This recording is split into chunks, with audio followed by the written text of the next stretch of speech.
Okay.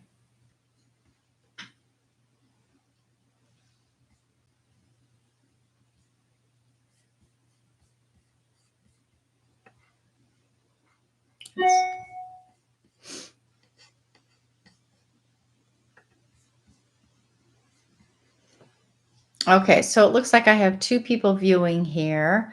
Normally, I do my live streams during the day, so I don't know if I'm even going to have any regular subscribers. Can you guys let me know if you can hear me?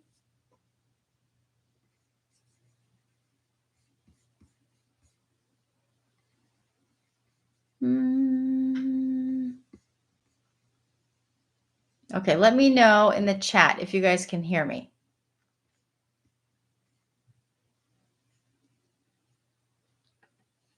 Let's see.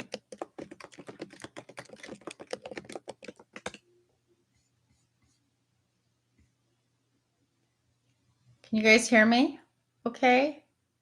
Not getting a response here, so um, hmm.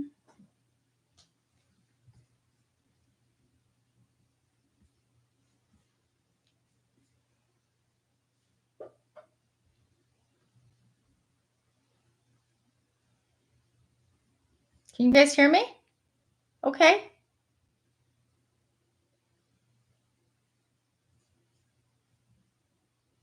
Okay, so I'm going to go ahead and get started. But I don't want to continue on unless you guys can hear me. So can you guys give me a thumbs up? Okay, so you guys can hear me. Okay, so I'm going to get started. For those of you who are new to my channel, I have not been posting because I've been so busy with skin treatments. I've been back to back to back. It's the end of a very long day. So I'm doing it at night. I usually do these during the day. So for those of you who are watching, you may not even be my subscribers or even be familiar with me. So let me do an introduction.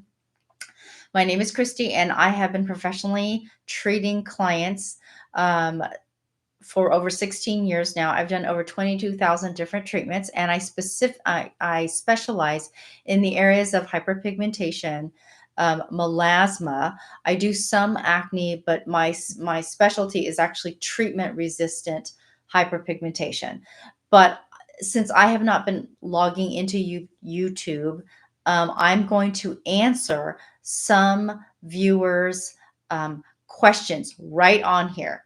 Okay, so and if you guys have questions, I'm not an I don't think I am. I don't think I'm an influencer. I'm actually a licensed professional who actually does skin treatments. So if you have specific skincare questions, you can go ahead and put it in the chat there and I will answer them for you. Okay, so I'm going to answer it from my phone since I have not been answering any questions that I have on here. So this one was in regards to a question for preventing rapid aging after menopause. So for those of you who are not familiar, I'm actually post-menopausal. So this one says, what food do you recommend? Would vegan be the way to go after menopause? And my question to that, it's not a simple yes or no. It's actually it depends on the individual. So for example, some people have a lot of food allergies. The one downside to being vegan when you're postmenopausal is that there are and some benefits. Let me talk about the first one. The first one is that if you eat too much red meat or too much foods high in iron, postmenopausal women, that actually um, accelerated aging when you have too much iron because there's no way to get rid of it. So for women, the way that you got rid of excess iron is by you know bleeding basically, right? So on a monthly menstrual cycle, you get rid of it. And then after that, there's no way to get rid of excess iron. So what they find out is that when you have excess iron in your blood and in your cells, for both men and women, that it can lead to accelerated aging. So it's not saying to not eat foods high in iron, such as grass-fed beef or anything that is high in iron, you have to really watch yourself and moderate that. A lot of times when people are vegan, they're not getting enough essential fatty acids, and so it lacks in the postmenopausal skin. So you're lacking in the essential fatty lipid profile in your skin. So when you're postmenopausal, you actually have drier skin naturally anyway because of the reduction of estrogen and and so that affects your collagen and your elastin levels.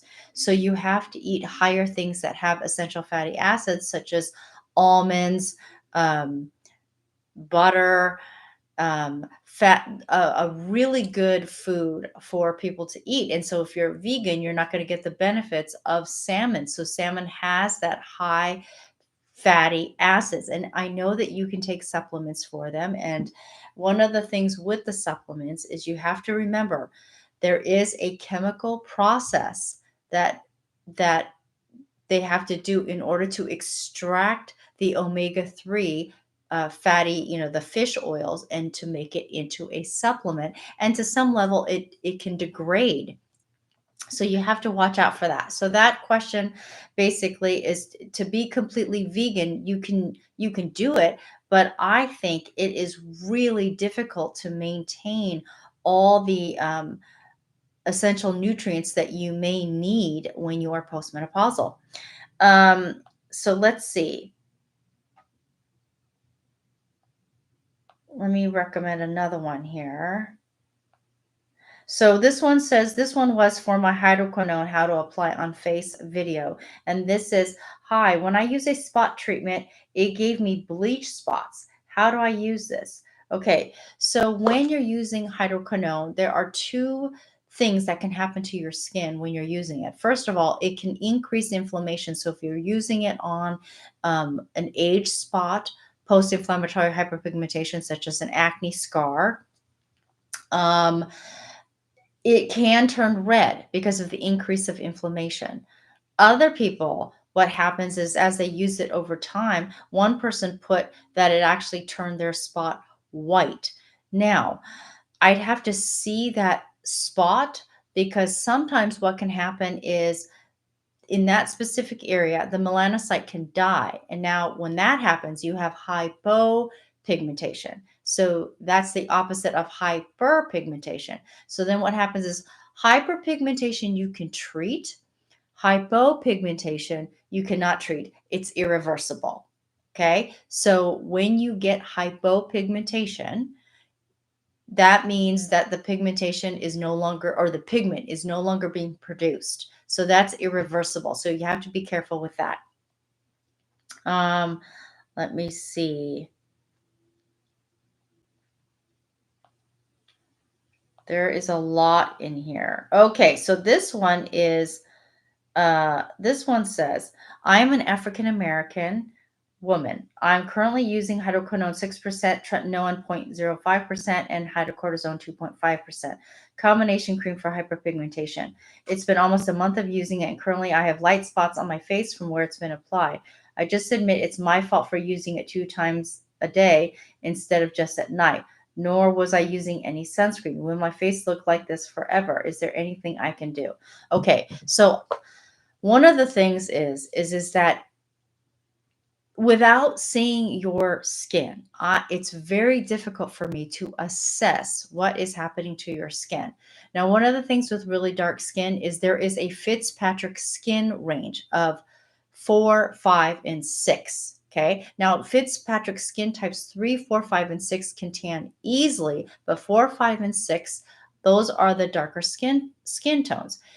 Believe it or not, you have to be actually more careful treating that when you're using hyperpigmentation, because when those skin types get inflammation, they're more likely to produce pigmentation, where Fitzpatrick skin types 1, 2, and depends on the 3, you are more likely to have redness, which is a visible signal to you that your skin is inflamed right away.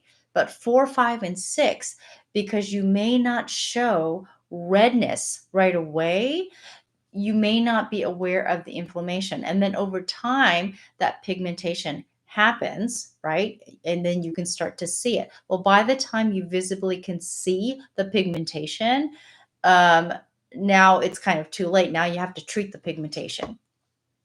Okay, so one of the things with this person is she says she's an African American woman, but I don't know if she's a Fitzpatrick skin type 4, 5, or 6. So that depends. The fact that she is 4, 5, and 6, I would not recommend her using tretinoin or hydroquinone, because what happens usually, especially prolonged use of hydroquinone for those skin types, the pigmentation actually starts to turn gray.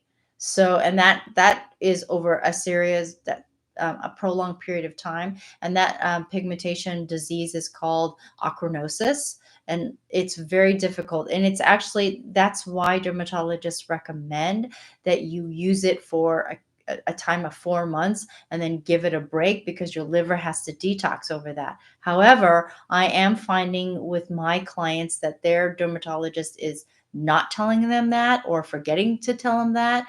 And so then they start to develop what's called treatment resistant hyperpigmentation. Okay. Okay. So, okay.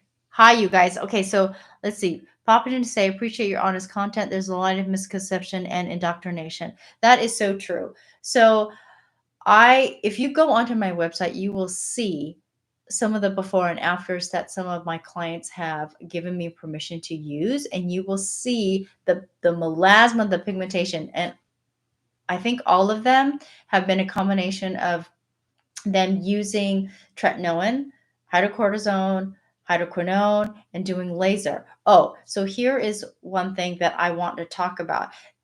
They are dispensing this like candy, right? And so if someone comes in, they say they have acne, they say they have post-inflammatory hyperpigmentation or acne scars, they have age spots, they have uneven skin tone, they have fine lines and wrinkles. Have you guys all noticed that they don't ask any questions about their skin treatment history? They don't take into account their skin type. They just automatically dispense um, tretinoin, retin A, adapalene. I mean, hydroquinone, all of them. Have you ever noticed that's like the end all be all? Well, I'm here to tell you, because of all the clients that I get, typically by the time a client comes and sees me for their hyperpigmentation, the average number of dermatologists that they've seen is 4. The most that one has ever seen that has come to see me is 11 different dermatologists. And every time they've gone to see them, they give them the same exact thing. And I think there is a terrible overuse of this. They are starting to dispense this younger and younger and younger with these people. So what I think what's going to happen is, I'm old. I'm semi-retired. And so I think these young generations, by the time they get to well, I think, well, now I'm already seeing it, because I'm treating people who are in their mid to late 30s, and these prescription medications, the topical prescription medication, for a very long time. So I think in about 10 to 15 years, there's going to be an explosion of treatment resistant hyperpigmentation and melasma and premature aging of skin. That's going to be just because these people are overusing, they're overusing fillers, they're overusing topical medications as if it is that there's no consequence. So this is true, a honeycut, right? They don't cure anything. This is right. They just push the meds. This is right. And so how I do it, those of you who don't know, is I treat people with a more holistic approach. And what that means is, because I know that's like a buzzword, but I've been using this for a long time. And that is, I'm not against topical medications per se, but that's usually avoid it at all expenses because there's a payback that happens with your skin. Because you have to remember, your skin is a live organ, right? And so I do diet. I also take into account the person's skin history, skin treatment history, their family history, um, what skincare products that they're using, what they have used before. So these are all taken into account. They have to fill out a 7-page form based on their skin, and then I talk to them for several hours before I create a protocol for them. And the one thing that is different about my skincare protocol is that typically, if they follow directions very, very carefully, the melasma goes away. Like, and you can see that on my website. So let's see. Yes, it starts internally for some of them, a honeycut. Um, some of them start topically too. So it just depends. There, and this is why hyperpigmentation and melasma is so difficult to treat, because as well as aging of the skin, because it depends. There's so many different factors, but especially in hyperpigmentation, there's so many different factors, and that's why it's not a one answer treatment. um, so that's one of the things. Now with the gut, usually starts with the gut. One of the things for that is autoimmune for diseases, especially for the skin, like psoriasis and eczema. Those are two. um, Aging of the skin actually does start in the gut, a lot of it. And that's why people don't believe me. I mean, obviously, if you look, I'm like so tired, but obviously, if you can see me, I'm I'm over the age of 40. You can tell with that. But when I tell people I'm way past that, um, it's because it is about health and nutrition. And most most people will tell you that they avoid the sun, right? Which, yes, prolonged unprotected UV exposure can lead to premature aging. But studies have shown that if you eat a diet high in antioxidants, your skin actually on its own at the cellular level can neutralize a lot of the free radicals that leads to premature aging of the skin. So I get a good amount of sun exposure, just a little bit of it. I mean, I do wear sunscreen, but I do get it on my body um, to get the vitamin D3. So let's see. So Nick says, why when I wear vitamin C serum, my entire skin gets red? Well, one of the things I would ask Nick is, what other products are you using with that? Because there are other active ingredients that can, um, when combined, can actually increase the chances of inflammation and sensitivity. For example, if you are using any other products that have glycolic acid, salicylic acid, um, to some extent lactic acid, if you're using other acne products like benzoyl peroxide, what kind of cleanser that you're using. So you have to remember, with cleanser, that is the foundation of all your skincare products. That sets the pH of your skincare. So anything that you put on top of it will have an effect. For example, if you're using a cleanser, which a lot of cleansers are naturally alkaline, right? Like soaps. So when your natural acid mantle is between 4.5 to 5.5, depending on your skin type. When you use a cleanser that is alkaline, then you apply an acidic active ingredient on top of it, it can lower the efficacy of your skincare. Okay, I did a whole vitamin C series on that, because when you're using an a pH neutral or a pH alkaline cleanser, then you use an acidic product that's supposed to affect the efficacy, like vitamin C, glycolic acid, any of those things, it won't work as well. Okay. So if your skin is sensitive, I'd want to know, do you have naturally sensitive skin? Are you using glycolic acid exfoliants? What other products are you using? What's the percentage of the vitamin C? Is it an actual L-ascorbic acid, or is it a vitamin C derivative? Okay. Um, all skin issues, conditions, and diseases are telling of the story inside. Yes. Hey, Honeycut, could you please tell more people that? So, yes. So, your skin is the largest organ that we have. However, it can be by the time your skin shows irregularities or skin conditions or something like that, it has been going on inside the skin, or inside the body, prolonged inflammation for a long period of time, usually. However, there are some exceptions. Obviously, for example, if you drink alcohol and you lack the enzyme that breaks down alcohol, you're going to look flushed. This is common in Asians, a lot of Asians, um, more commonly in Asians, but it can affect Indians as well.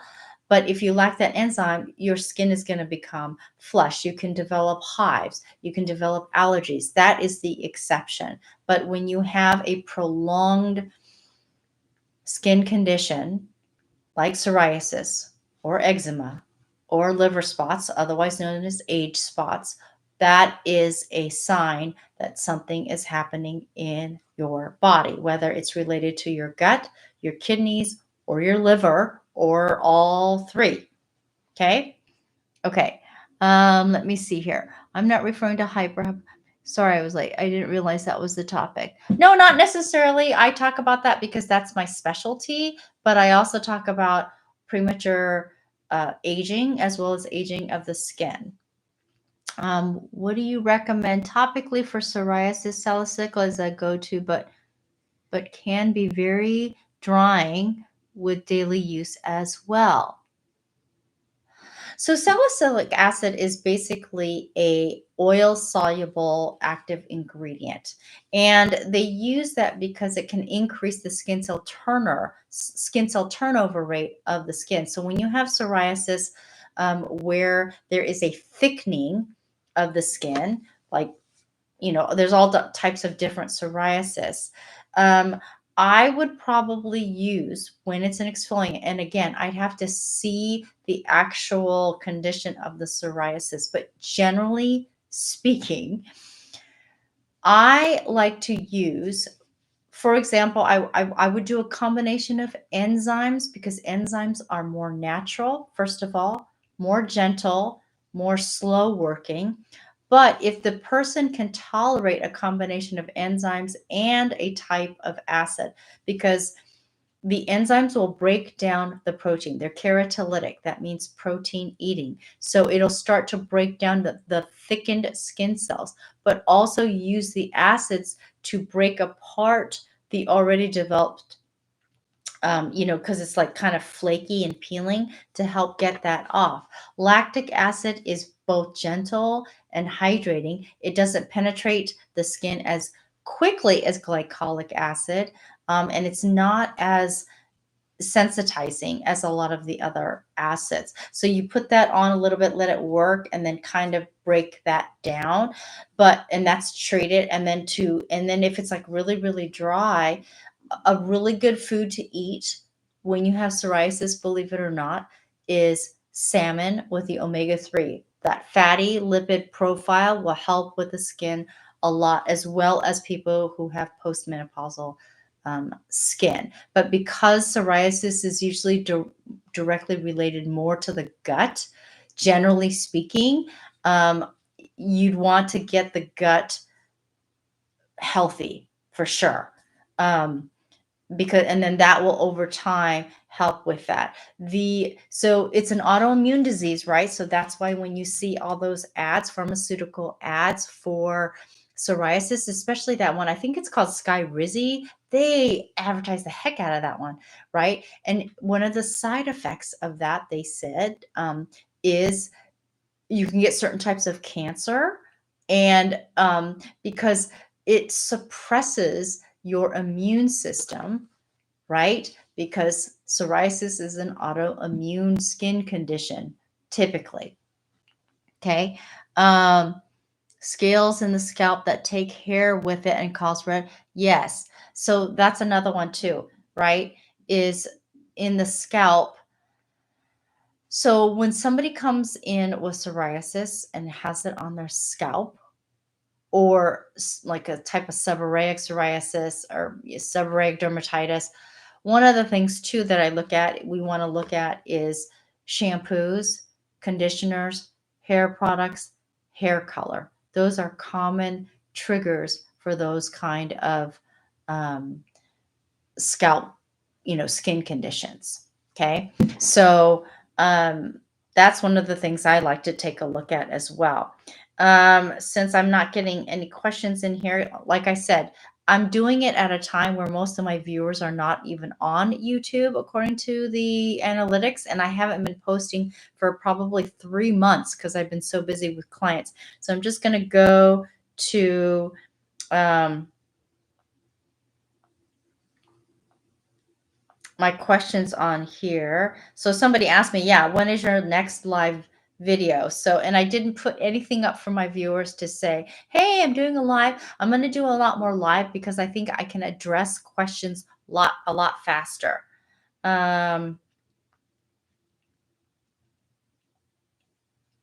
Let's see here.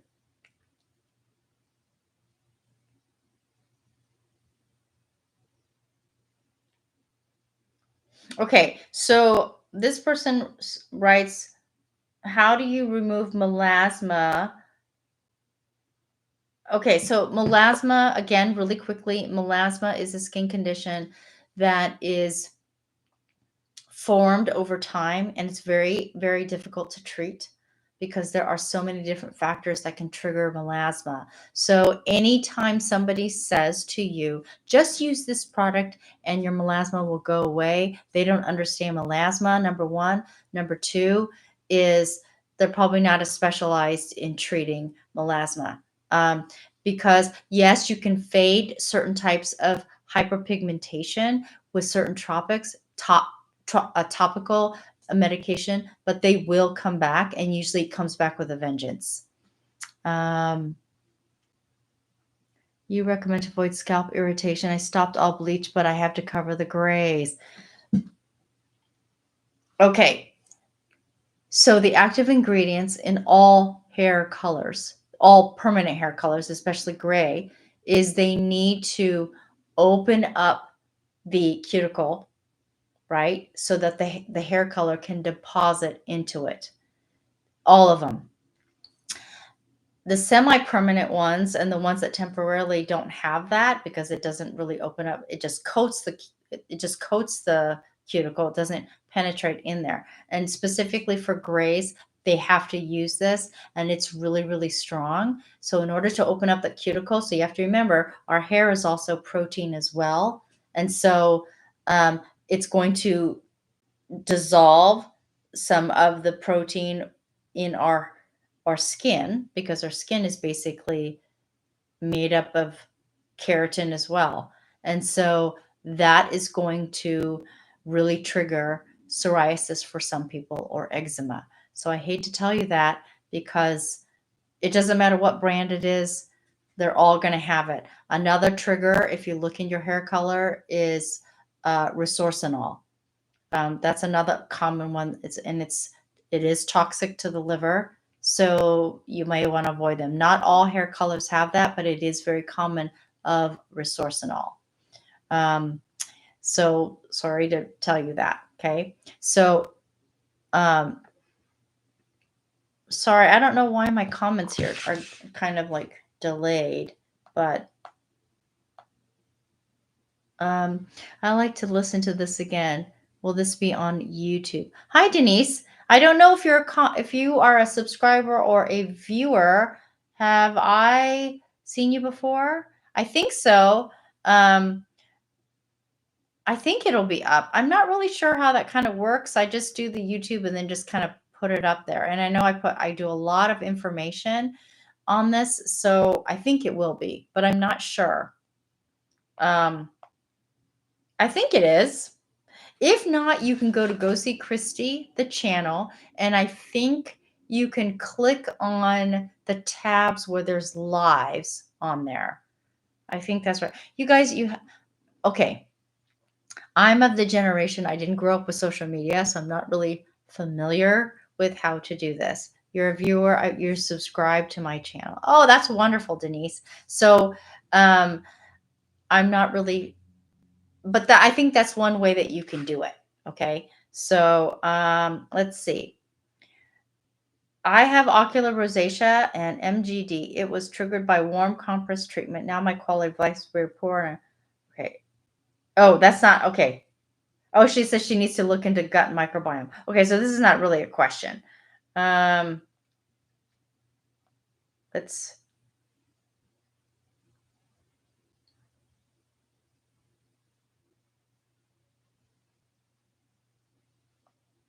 Most of these are comments. Let me try to find one.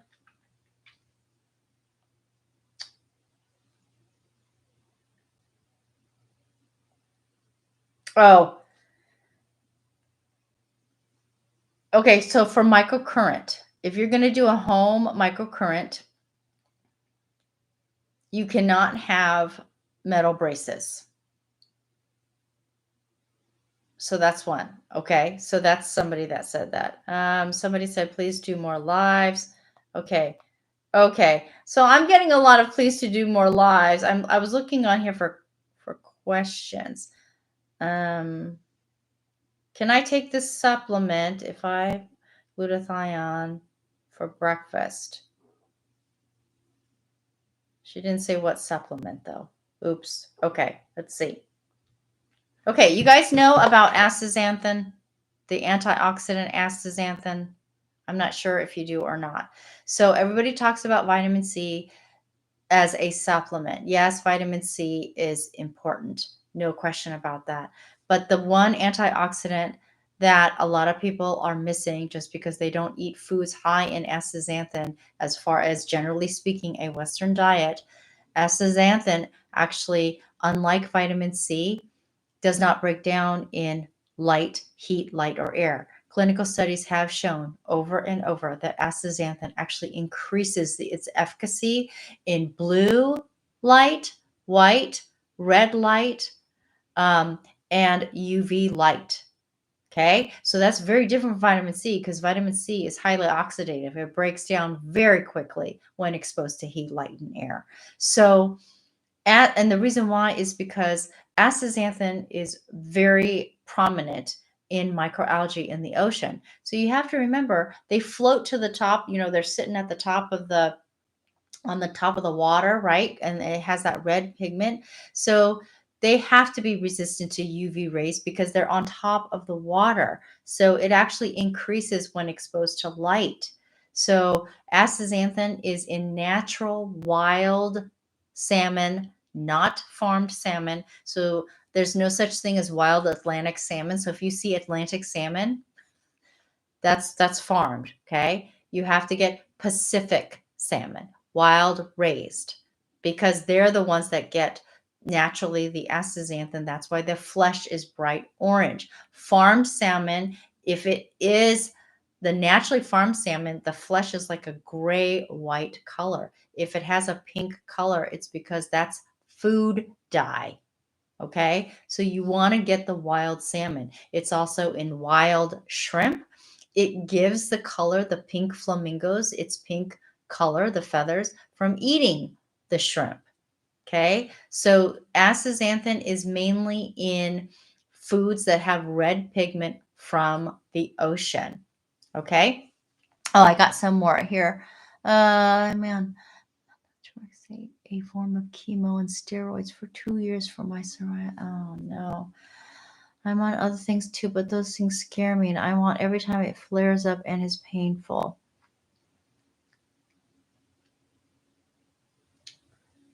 You've lost so much hair. Okay, so it could be a part of that for sure. Oh boy. So here's one of the things. Um, so before I give any advice, right? Obviously, because you are under doctor's care, I would want to, I would basically what I would do, and doctors are not educated, most, okay, generally speaking, most, I'm not saying all, because some doctors are really, really good about, especially functional medicine doctors and integrative medicine doctors, because they treat holistically. But I would want to go see a functional medicine doctor and have them go over your diet to replenish the nutrients that's getting depleted from the chemotherapy and the treatments that you're doing. Um, and now I'm saying this to not have you go off chemo. That's not what I'm saying. But there are other methods that I have seen other clients do that has helped them heal their cancer. But again, you're going to have to look into that. I don't know anything about I don't even know, I don't know what kind of, I'm not a doctor. Okay. I am a licensed skin therapist and I focus on the skin. So I do want to be upfront about that. I specifically treat people holistically because the topical medications have proven that there is long-term side effects for this. So I'm so sorry that you are experiencing this. Um,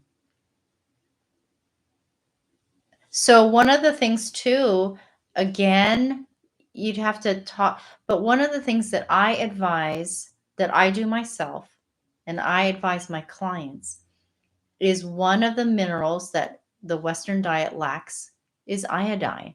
To put together iodine and selenium together.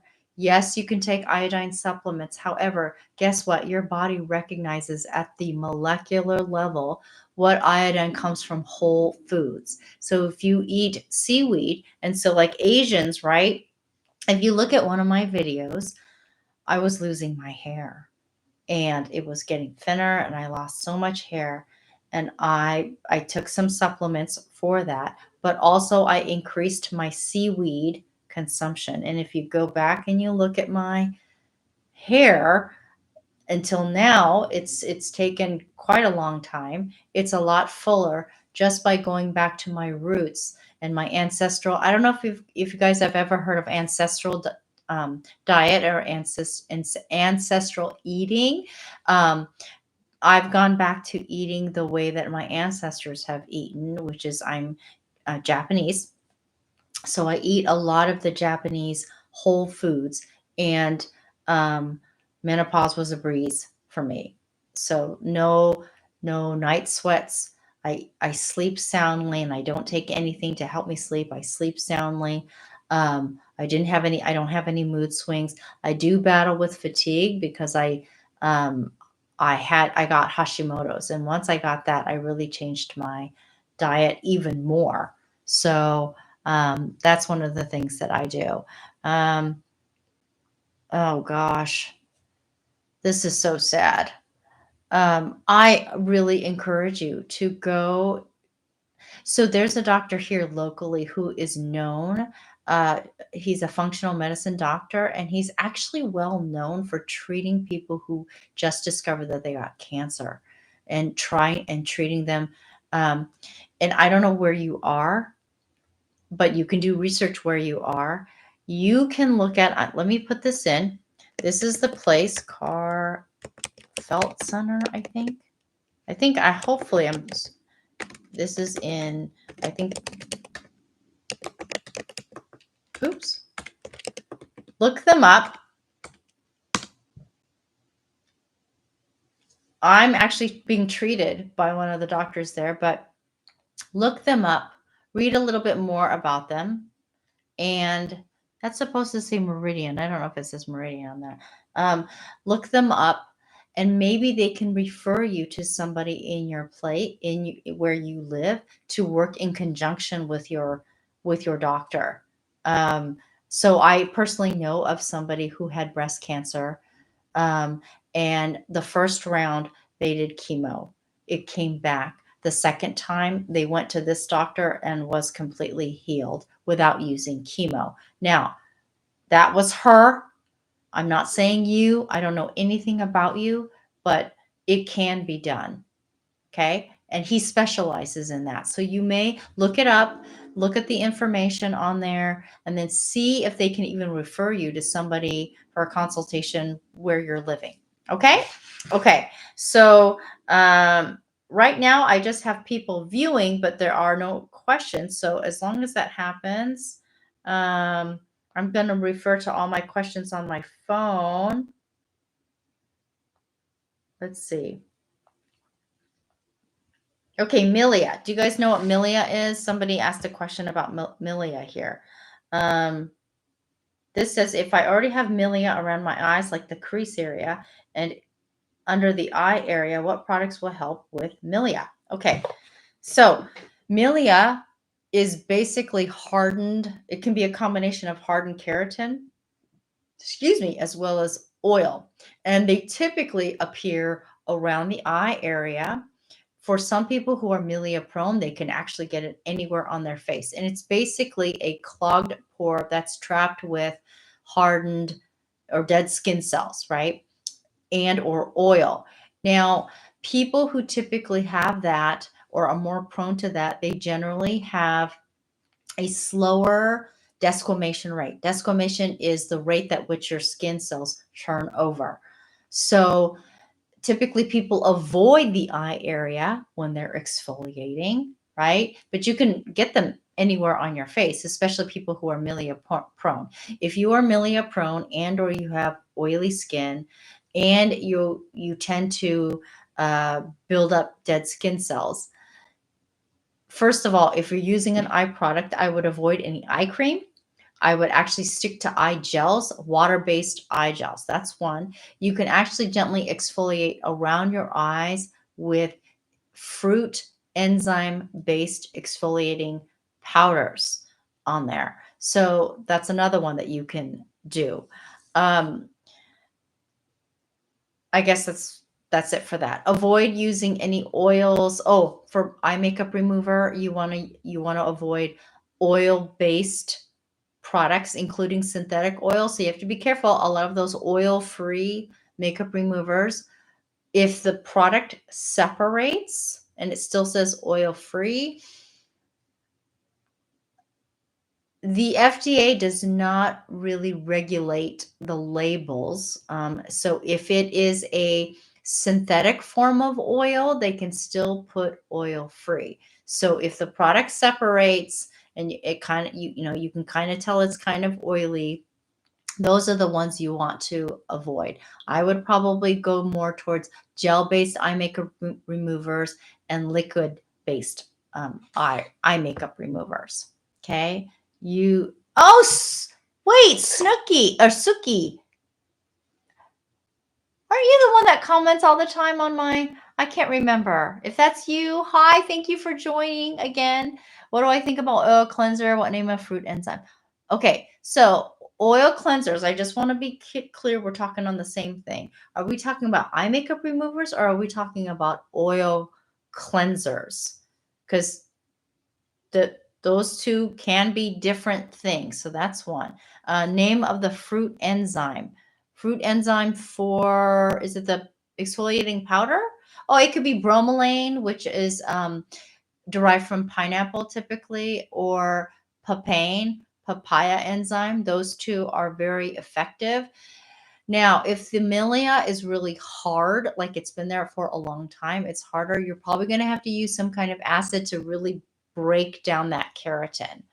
Okay. So, oh, yes, it's you. That's awesome. Okay. So, for those of you who are new to my community, Suki always comments and watches my videos. I'm so glad you got to. I'm so sorry, Suki. I have not produced a new video in a long time. I've been so busy with my clients that I've gotten so many of them. I just don't have time. So I thought I would do more live Q&As. That way I can get a heartbeat on what it is that you guys are doing. I'll try to keep it as like regularly scheduled, but I can't guarantee it because I've got so many clients that if I can fit them in, those are going to come first, right? I serve my clients first. So, oil cleansers are big now. Okay, acid. Oil cleansers are big now. Okay. Okay, so Denise, they've been for actually a really long time. They're just coming back into fads. So I've been in the skin industry for a very long time before there was social media. That's how long I've been doing skin. Okay. So these influencers that are just coming on the scene telling you to buy this product and that product and this product, some of them I've probably have been practicing skin longer than they've lived. Okay. So first of all, oil cleansers, natural oils, whether it's olive oil, jojoba oil, any of these oils the raw materials are becoming very costly. So what I have seen now is they will combine them with other synthetic oils that usually have a 3-syllable name, or they will combine it with diglycerides, triglycerides, monoglycerides, different types of essential fatty acids to lower the cost of them. Your skin will recognize that. Let me give you an example. Coconut oil has a different sequence of fatty acids than, a lipid profile than jojoba oil. The oil that is most similar to our lipid profile in our skin is jojoba oil. And if you'll notice, jojoba oil is really expensive. But jojoba oil is not as efficient than a lot of heavier oils to break down a lot of the skincare products, such as creams, lotions, your makeup. If you look at a lot of your makeup, a lot of your creams now, they have a lot of silicones. They could be under the name of, dimethicone, trimethicone. I'd have to look at, the different polyglycerides, triglycerides that they have. And so it takes more to break them down. So typically an effective cleansing oil will have a combination of different oils to do different things.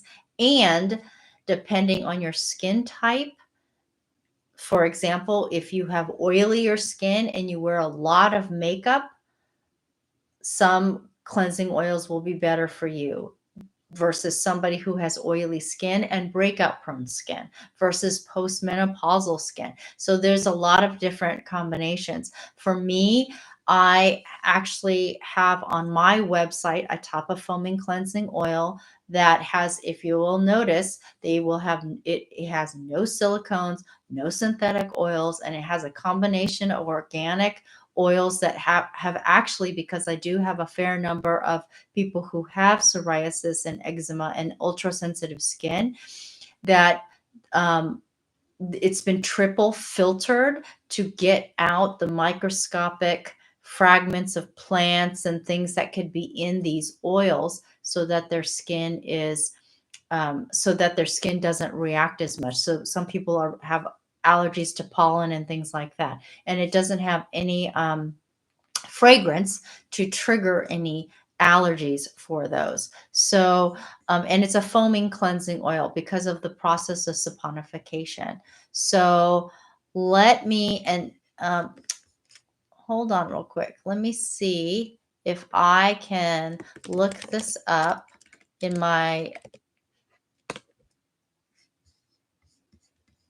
I'm going to give you a link to that since I get comments later saying, what was that? What was the product? So now from doing other lives, I'm just going to put a link in there and put it in here. And it's very concentrated. There you go. It's very concentrated. You don't need a lot. And with this, you can actually use it a dry method or or wet method, depending on your skin type. So my acne clients use this, my eczema clients use this, and my hyperpigmentation clients use this. And if you use any type of sunscreen, you're going to need a foaming cleansing oil because sunscreens are formulated to stick and stay on the skin, right? So a regular cleanser, it's very difficult for it to break that down. So you want to use a cleansing oil to break that apart and get it off, and then follow it with another regular cleanser that's not going to strip your skin to get the rest of it off. Okay. So that's what that is. Not best for us. Yes. So that's why that is formulated for them. And a lot of people will and it's a gel base, so that's why people like it, because it's very easy to control, right? It's not like an oil, it's not slimy or slick. It's like a gel based form. So that's why I prefer that for my clients. Okay. Let's see. I would like a deep dive education into galvanic current if possible, please. I feel galvanic is very powerful with no downtime, but there's not much education on the ways to use the current on positive ion. Okay, the reason why is because it's mostly people who do it um, are professionals. They have access to, I guess you could call them serums. They're not really serums. Well, I guess kind of, that are made to be used with galvanic current to increase the penetration of them. Also, what it does is it changes the current, the electrical current changes the chemical reaction in the skin. So, because you have to have some form of education on positive, negative ion, when to do what to use it with, that's why there is a lot of education on this actually, but it's really for more professionals. They're not going to really do it for retail people, and one of the reasons why is because um, there's just so much that you need to know before you even get to galvanic currents. So I know that's not really the answer that you want, but that's actually why. Yes, it's very powerful, the galvanic current. And certain people can't use it, right? Like people who have pacemakers, they can't use it. So that's another thing with electrical current. Um, Oh, you're an esthetician. Okay. So, well, wait a minute. Then how come did you not get the education in school? Called ampule serum. Well, if it's an ampule, yes, but they have some that are actually different that you can use. So, if you're an esthetician, I would need to know why there is a lot of education on it. So I'm not really sure what happened in that. Maybe they didn't focus on that part. I don't really know. So this is what's interesting. A lot of my viewers, this just goes to show you. So a lot of my viewers are actually professionals, because professionals know when someone is educated and has information. So I don't know who really a lot of my viewers are, but based on a lot of the emails that I get and messages I get, they will say they're an esthetician and they need help with a certain client. So I think our education system, once again, is failing, not just this area, but in a lot of different areas with that. So, and I've actually had several clients who were influencers that had issues with their skin because they're trying all these different products and they don't understand that some of products should not be combined. They don't know. They're just getting the skincare products from, um, you know, they're getting the skincare products from the skincare companies, right? And what is the goal of a skincare company? To sell the product. So they're going to reach out to influencers, right? Who have a lot of followers, but they may not have a lot of experience with what skincare. And because skincare actives are increasing in all these different types of skincare products, Now they're layering, layering, layering, layering of skincare actives. And this is why you're seeing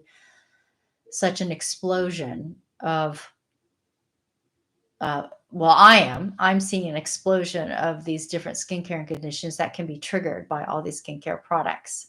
So, um, oh, thank you so much.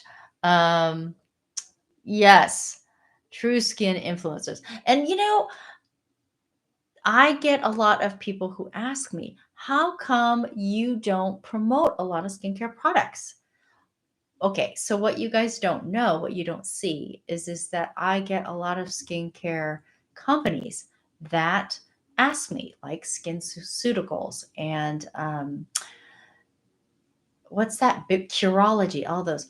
I do not promote them because they promote a product that in turn gives me lots of clients, but I can't promote a product that causes hyperpigmentation, that has caused a lot of my clients who have sensitivities. So that's why you don't see me promoting a lot of different things. And so that when I do actually promote a product, it's because one, I've looked at the ingredients. Two, I've tested the product for a prolonged period of time. And even when I promote a product, I will say this is recommended for a certain type of people who have skin, not recommended for these type of things. So there's always a caveat to when I do that. I don't sit there and promote all of these. And just to keep it really simple, most of the drugstore brands that you see being heavily promoted, they are backed, okay, by a conglomerate that owns or is owned by big pharma. And this video is probably going to be blocked, or maybe blocked because I said that. They are backed by hedge funds that have a lot of money to promote their products, right? So most of the drugstore brands are cheap for a reason. And they're not healthy. They're not healthy for your liver either. So I said it. Um, a reliable source to upgrade my knowledge on cosmeceuticals, any book, etc.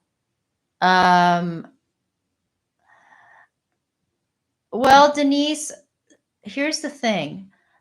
I've worked really, really hard for clients, and I actually have a handful of clients that are still with me today, and their skin looks beautiful.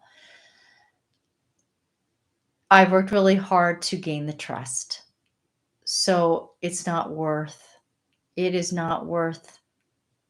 um, it's not worth the money. It really isn't.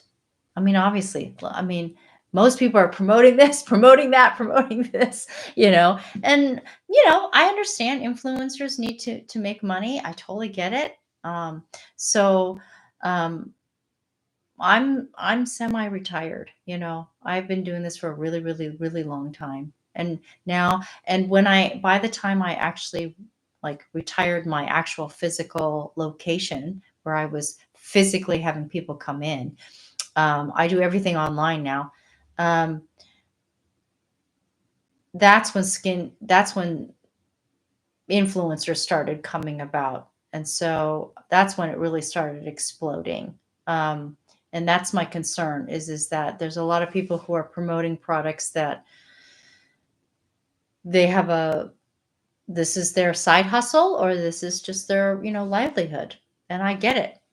Now, going back to K, a reliable source to upgrade your knowledge on cosmeceuticals. Okay, so cosmeceuticals is actually a very wide range, right? It's a very wide category. So can you please specify cosmeceuticals? Are you talking, because there's um, cosmetics like makeup that go under cosmeceuticals. There's skincare that go under that. So that would be one of the things that I would need to know. That's one. Also, if you are a licensed professional, so that's That's another one, because if you already have a very good understanding of skin, um, when I mean skin, I'm talking about like how the skin is part of the integumentary system, and how it works as an organ, um, how it metabolizes different ingredients. If you already have an understanding of that, then I can refer you to some more advanced things. If you're just talking about, well, I just want to know about active ingredients, that's something totally different as well. Um, yeah, that's right. Never a cure. Um, if ingredient different to break down in liver. That's right. For myself, since I got sick 2 years ago.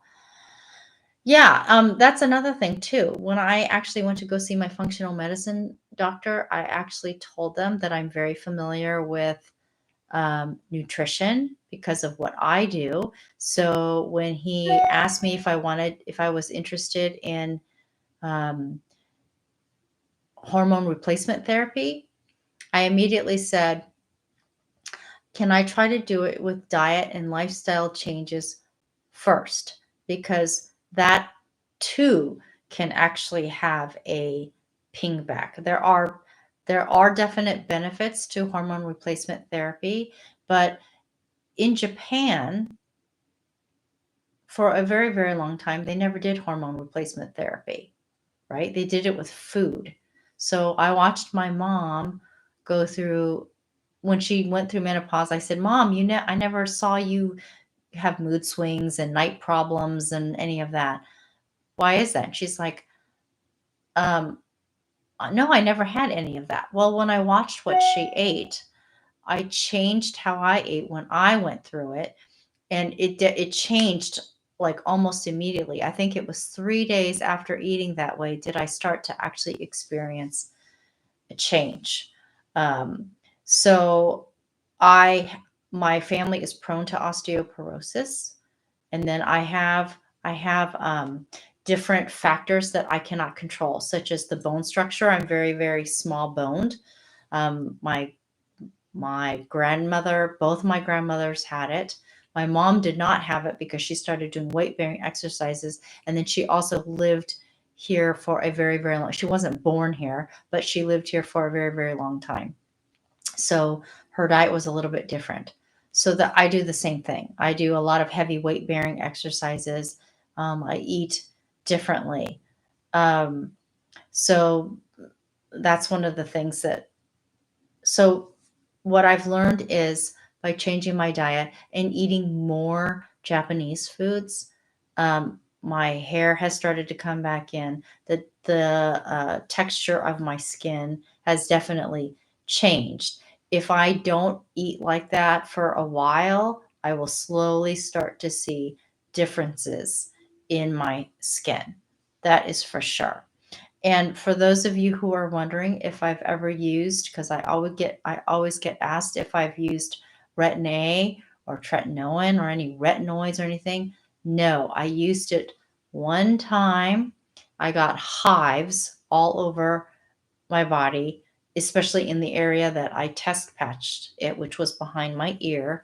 And that was years ago, years ago. Um, so I can't use it. It's not to say that people can use it, but when people, especially dark skinned people, are using it for hyperpigmentation, I have found that it comes back to bite them. So, um, I don't use any of the topical medications. I've seen too many clients where um, it just made their skin worse. So that's one of the things. It looks like several of you are researching and doing the research yourselves, which I am very, very glad. I'm very happy for. Um, so if you look, okay, this is one thing that I want you guys to look at your ingredients for your skincare. So here's one of the things. If you see any type of silicone that's higher on the list or fillers higher on the list, I want you to avoid using them. Okay. Now, here's another thing that a lot of professionals know. We have a lipid barrier in our skin. It helps to protect our skin from the external environments.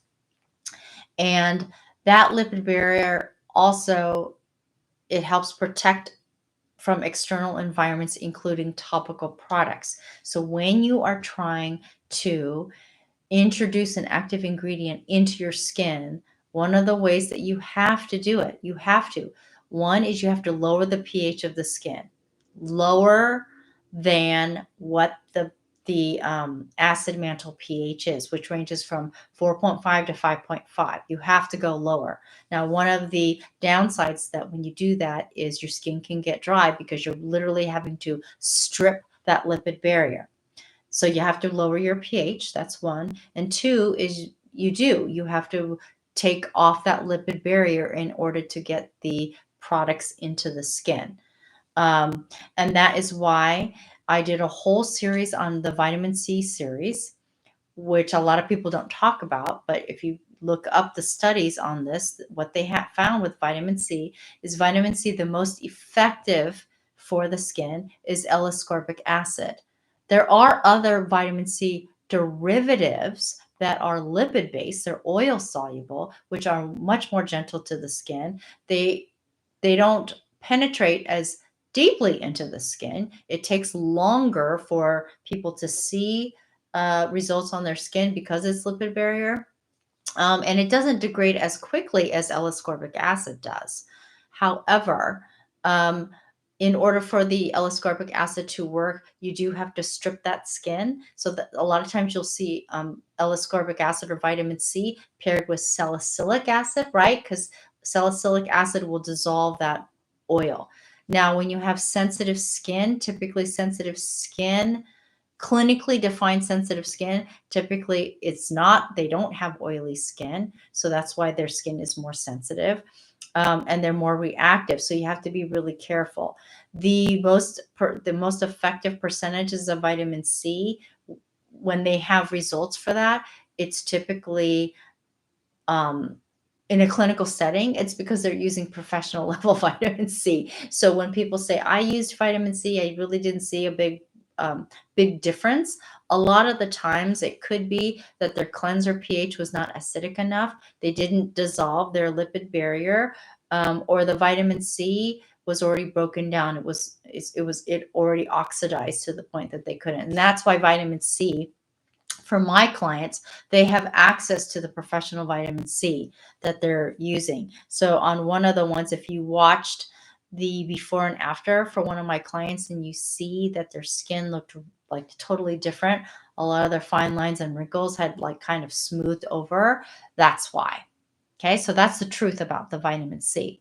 Um, oh, okay, so that's it for that. For anything else? So there's nobody else that has any comments on or questions because I have not eaten dinner. I just went straight through. And if you guys can also tell me what other topics you want to talk about or for me to explain, all the knowledge that I have is in my brain. So I can just that's why I can do a lot of these live skincare Q&As, unlike a lot of other people, because it's based on a lot of the experience that I have accumulated and really cultivated with a lot of studying, a lot of experience, and a lot of research. So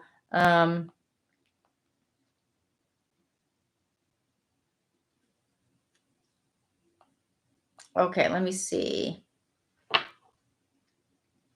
Yes, please put the like button on there. I'm trying to see if there's anything else.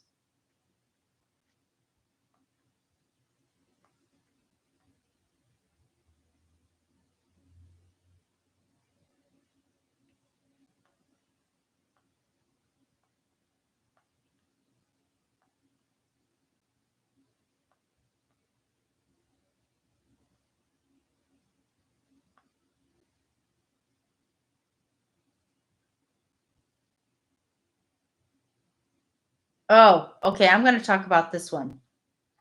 I did a video and it was called the toxic food alert.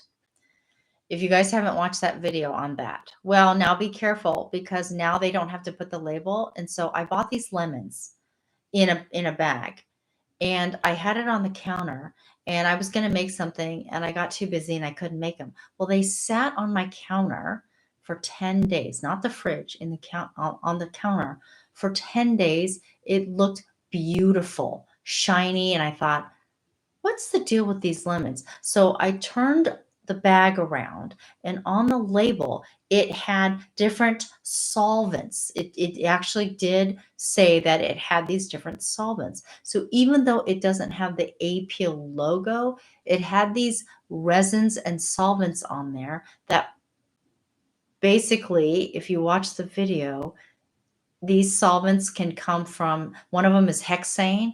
That's in a lot of cosmetics as well, and that causes cancer. So hold on. I'm going to put this on here. I'm going to find it. Let me find it in my, if you guys watch this, you're going to see how dangerous this is. And this is in a lot of fruits and vegetables like cucumber, lemons. It could be on oranges, um, mangoes, that type of thing. And they're putting it more and more on fruits and vegetables, even organic stuff, guys. So let me find this video and I'm going to put it on here because you guys need to, if you haven't watched it, you guys need to watch this. Okay, I'm going to put it on here so you guys can watch it. So those of you who are trying to eat clean and eat organic, so here's one of the things with this. It cannot be washed off. It absorbs into the skin and it can't be washed off. So you guys need to watch this first with that. I also talk about different foods.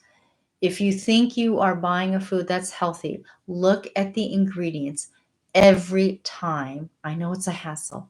Every time you buy it, because the ingredients can change both in skincare and food products, and they're putting more and more fillers and preservatives because the cost of raw materials are skyrocketing, as well as labor, right, and fuel. So um, all these things that you've been eating that you think have been for years, and you're just buying it and throwing it in your cart.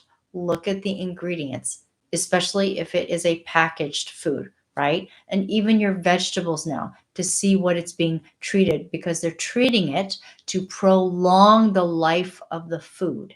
So that's another one. Papaya seed is GMO, rarely saw on, geez. See, you guys? So I do a lot of research on food and on skincare. So you guys, a lot of you guys don't have time to, and how it involves with the skin, how it gets absorbed into the skin and broken down with the skin. So, oh,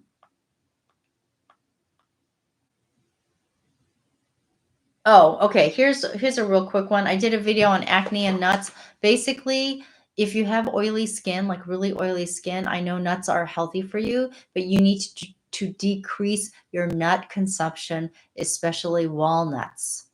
Okay, because anything that has a higher amount of omega 6s. You guys that have oily skin, you have enough omega 6s and omega 9 in, the fatty acids in your skin cells.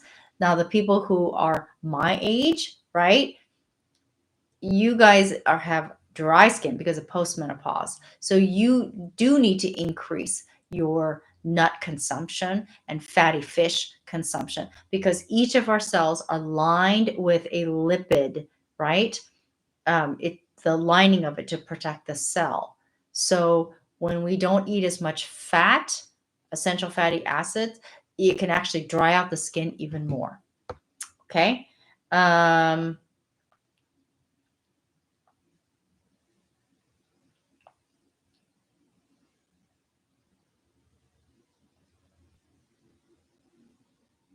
Oh my gosh, you guys. Okay, so this poor lady, my age is around 30. Try adding almost 30 more years to that. Okay. Let me see. Okay, so this person says, what do you suggest clients? So see, here's a esthetician. What do you suggest a client's wait till filler is almost dissolved? I had some in my lips, 1.5 syringe, and over 2 years ago. Wish I never did, but too afraid to try the dissolving solution. Okay, so this was for a video for microcurrent. Okay, so um, so I'm not a big fan of fillers because even though they said a long, long time ago that fillers will completely dissolve, and I didn't believe that because the fillers. Well, I'm not going to go into the chemistry of it, but so now as you're seeing, you guys need to do your research that fillers don't completely dissolve. And now it's actually, some of it is starting to actually harden in clumps. So it gives people this like really weird texture in their skin or underneath their skin, as well as fillers for the lips. So do I have them? I wonder if I have my pictures around here. I'm going to, in our next live, I'm going to put a filler, I mean, not filler, a picture of me when I was younger, when I was in, I think I was like 25 or something like that. Where did I put that? I'm going to find it and show you guys a picture of me. People think that I put fillers in my lips and my cheeks. Okay. I've never done that. And I'm going to show you a picture of me when I was 25 years old. I had even chubbier cheeks and my lips were nice and full. They've actually lost some volume. But I'm going to show you guys that I've never done fillers, never done any of that, and show you a picture when I was 25 years old where there was no such thing as fillers. There was no such thing of any of those kind of things. So you can see, to prove to you, I've never done it. Okay. So, um, I'm not a big fan of fillers. I don't encourage anyone to do fillers. Um, there's something that happens in the body. So, I think this is one of the reasons why some people, it can be a trigger for autoimmune disease because you're putting a synthetic foreign ingredient inside your body. So that's one.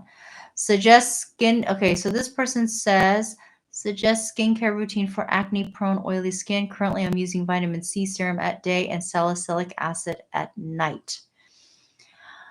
Okay, so it's not that simple, and this is why you will see that I'm a little bit different. Okay, suggesting skincare routine for acne prone oily skin. There are different grades of acne, right? Grades 1, 2, 3, and 4. They may have categorized now 5 and 6. However, so I'd want to know what grades of acne that you have. I also, one of the questions I would ask is, do you get oily skin or a shine? Do you develop a shine? How many hours after you've washed your face do you develop that shine? And where you get the shine the most? Okay, because that will tell me what kind of cleanser that you need to use. So you need to use a pH balanced cleanser, and it could be anything from, if you have really, really oily skin, like some people are just super oily and thick oil, then you need to use a foaming oil cleanser first before you use the actual cleanser, because you got to break down that oil. And if you use a cleanser that's really high in sulfates, which I don't recommend, but they use sulfates because it dissolves the oil, but it strips your acid mantle using chemicals. You want to keep your acid mantle, your lipid barrier, while reducing the pH of your skin. So that's one. And if you're using vitamin C serum, you didn't say which kind of vitamin C that you're using, because there are different grades and different quality. Are they using a vitamin C that's actually sourced from China, or they're actually sourcing it from?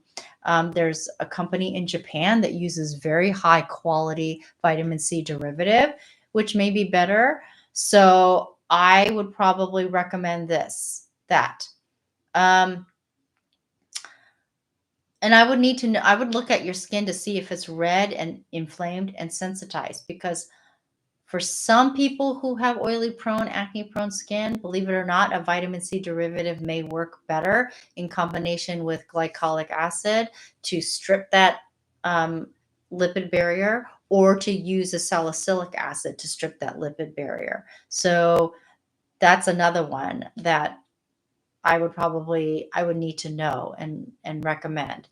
Your skin is not super oily. So okay, so that's all relative as well.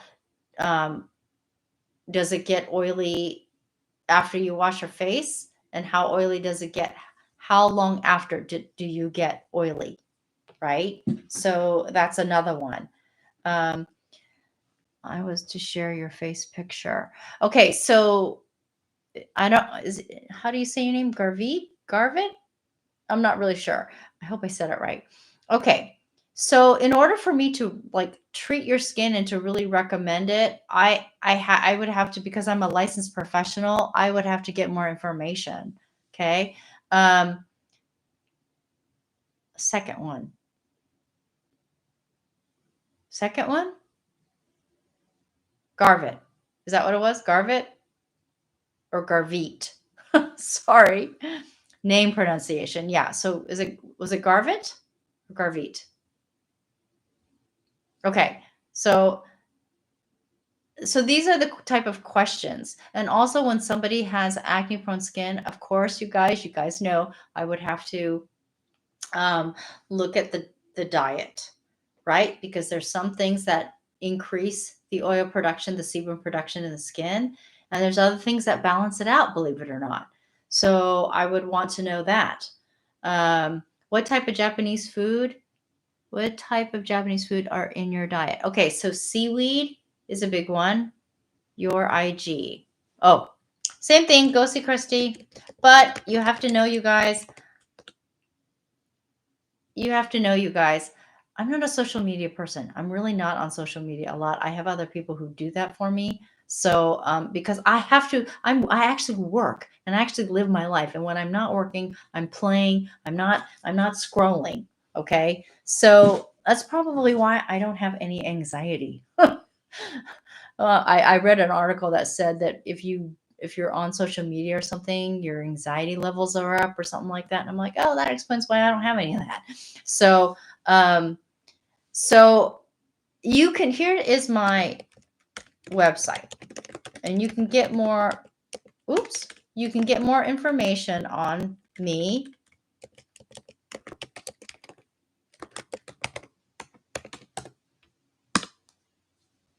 And there's a part on there about skin consultations. Oops. If you don't want a thorough skin consultation, Garvit, hopefully I said it right. There's one for a 30-minute, I think, or 45-minute skin consultation where I can give you just some general things on product recommendations. But we won't go like real deep into it if you don't want to do that. Okay. And I can just tell you just some of the combinations that you need to avoid just from a very short consultation. You can do that as well. Okay. Okay. So the Japanese foods that I eat seaweed. And I should actually show you guys the different types of seaweeds that I eat. So seaweed is a big one because of the iodine, the natural whole food iodine, and the reason why is because I have Hashimoto's disease. That's an autoimmune disease, right? That attacks the thyroid. So I eat seaweed. I eat furikake. I eat natto. Matcha green tea is a huge one. EGCG, epigallocatechin gallate, an antioxidant in matcha, it's actually the highest in matcha. Now, I'm very picky about matcha because most of you who don't know, the less expensive matcha comes from China. Well, they're not as regulated as Japan. So there's a part in Uji region that there's an underground spring, natural spring water, and they've done studies where they've measured the EGCG in matcha, and the highest consistent amount of EGCG consistently has been from that region. So I do drink matcha. Now, a lot of times when people talk about Japanese food, they're talking about, oh, I love Japanese food. I love, California roll and, crunchy roll. Okay, those are not Japanese. Those are Japanese inspired foods. But anytime the food is too sweet or salty sweet, like unagi sauce or I'm trying to think of, if it's too sweet, too salty, fried, those are typically not like a regular part of the Japanese diet. Even tempura. So tempura, you know where it came from? The Portuguese. The Portuguese brought it over. So I'm talking about like real Japanese food. Natto is another one.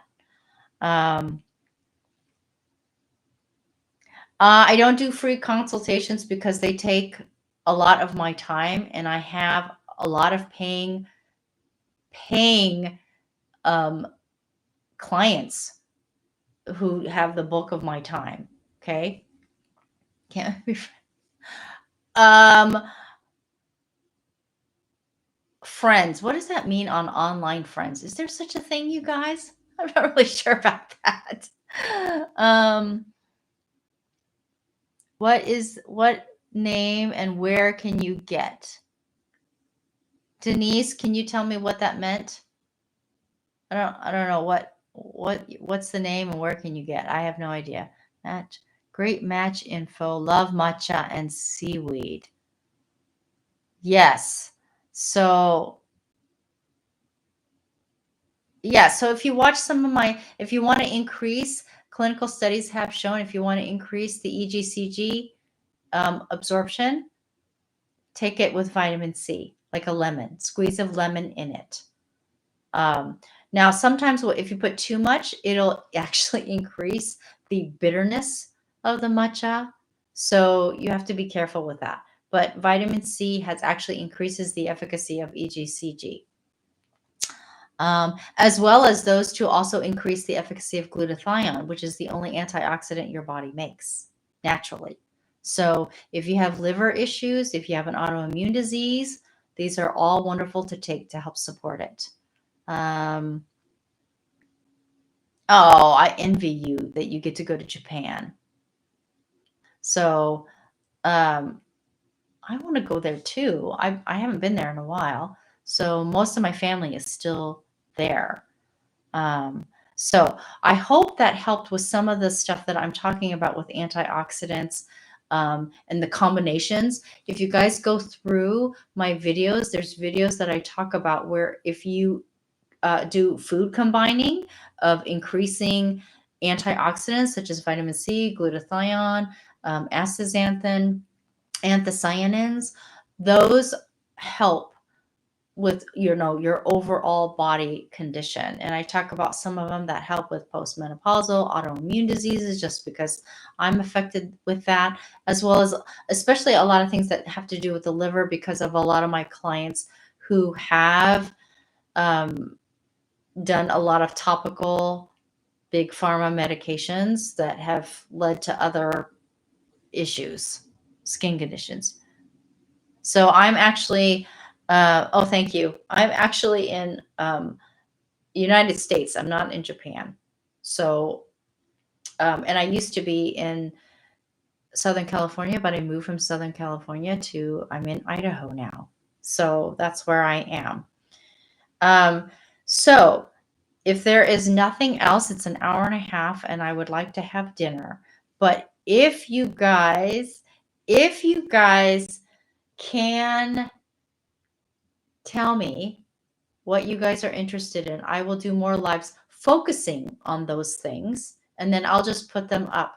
I'll try to schedule it as much as possible, but like today I finished all my consultations and I looked and I just was like, I can't respond to all of these comments. There's too many of them. I'm just going to start answering them on live. Okay. So Other than that, you guys, thank you very much for watching. And remember, makeup is an art, skincare is a science, and I will talk to you guys soon. Okay, bye, you guys.